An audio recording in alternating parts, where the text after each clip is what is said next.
I used Van Helsing's transforming ray. You're human, Drac! Dad? Oh no, I have a total dad bod. Your selection of movies that you've done in the past and everything have all been pretty family friendly. Is that a reason because of your family, or?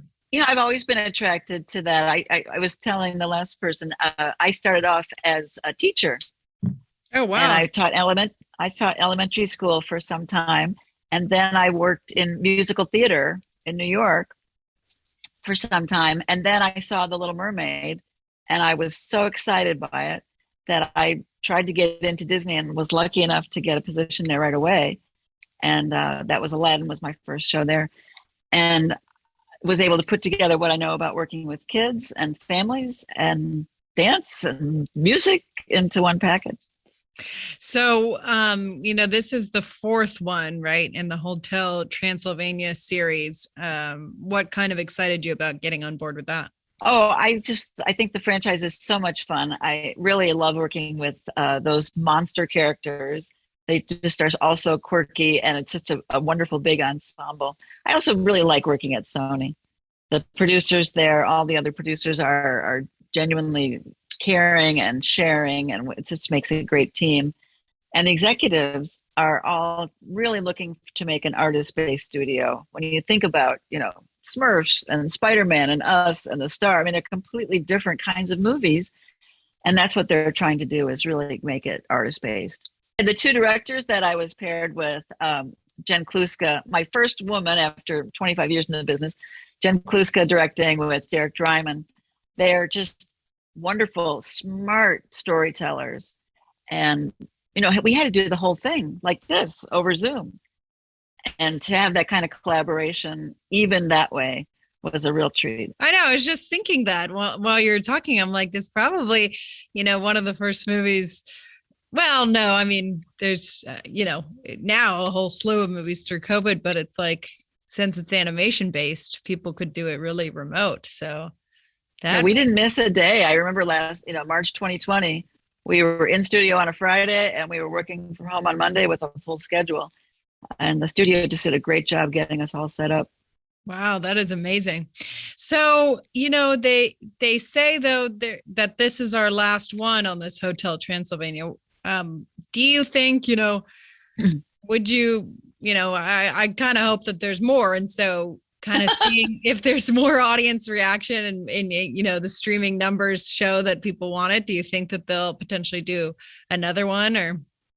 Who knows? I mean, I think that door is open. We made the movie that this might be the last one in our minds. So we wanted to have it feel like a franchise wrap up, but you know how these things turn out. Sometimes they do add one more. We were excited to do this one. The family idea is throughout the movies. The first one being, of course, Drac protecting little Mavis when she's a little girl, being a single dad. And then the second one, she meets Dennis and starts her family. And the third one, Drac finds new love with Erica. And so what's next? Now it's all about Drac's relationship with Mavis, and how is it different that she doesn't need him in the same way? And how do you work in a blended family with the new mom of Erica? And that was really fun to grapple with. I think it's got some really cute themes in it. Obviously one of the biggest themes is learning how to love your in-laws and work together. Can you kind of expand on that thought and what Drac kind of has to realize about his son-in-law? I think it's hard for men to like the people that their daughters date. My husband is one of those too.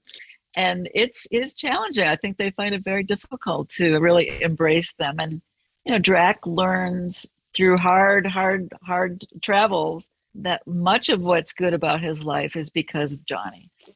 And he really comes to embrace him and appreciate him. I think another theme in the movie that I would like to mention too is at the very beginning, when Drac comes up with this little fib to make sure Johnny doesn't take the hotel, he tells him it has to be a monster. So that propels the whole movie. Johnny goes and transforms himself into a monster. And then the whole lie gets worse and worse and worse. And they have to go to South America to solve it. And by the time it comes out, so much trouble and anguish have happened. And I hope that one of the themes is it's just better to tell the truth in the beginning. I know I did pick that up. I thought that was a great theme for kids because, sometimes there's, little things you can do, but this is really, that does propel the jeopardy is that he's told a lie and, Right. and that's not a good thing. Right. And so I think that's a very good thing for kids. And I also like the fact that Johnny's character throughout this movie is very positive. They're kind of, it's to a silly extent, but he's got a positive outlook on life. So can you kind of talk more about like how that rubs off on Drac or how that's a good kind of character example? Sure. That was really important to us to emphasize. One of Johnny's gifts is that being human, he recognizes that life is precious and that moments are fleeting and that you should embrace them and care for the people around you and be in the moment. But for Drac, he's never lived that way. He's got all the time in the world.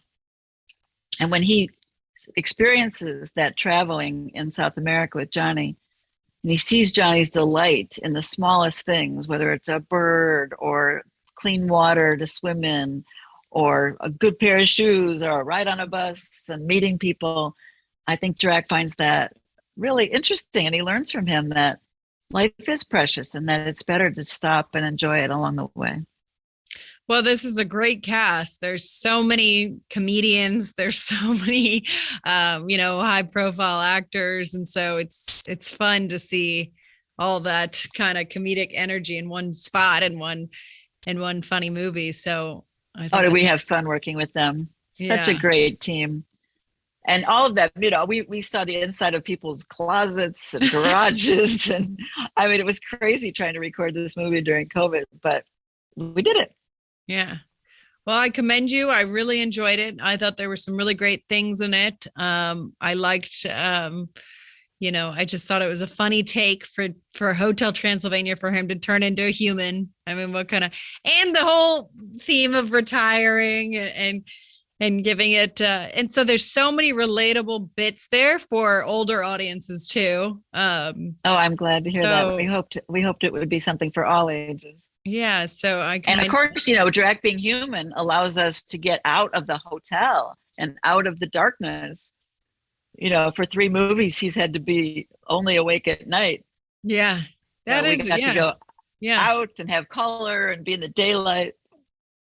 I think you've made a great point about Sony, where they do these kind of creative characters. So I hope that the response is great on this movie, that they decide to make another one, because I do think it works on 2 different levels of the younger audience and then the older audience as well. So I'm so happy to hear that. Mosquito! I got him! Johnny, wait! Hotel Transylvania, Transformania.